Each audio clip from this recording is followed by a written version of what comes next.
Slowly getting ahead with my CR10 build. There's a bit of glass I put in. Or I just got the cheapest stuff I could find. I think I've spent, other than this wood here that I didn't actually spend on, I got it from somewhere that gave it to me. I've spent about $10 on the enclosure so far.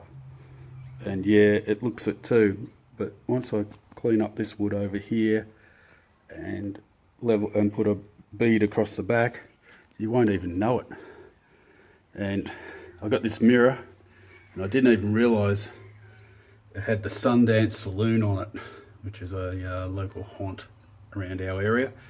Anyway, if you like my videos and would like to subscribe, please subscribe, and if you could, please like. I don't get many likes nowadays, but anyway. And there's no ads on these ones, so it's all good.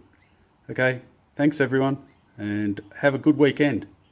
And if you're in America or some of those other places, you'll have another day before you can have a good weekend, but have a good weekend anyway. See ya.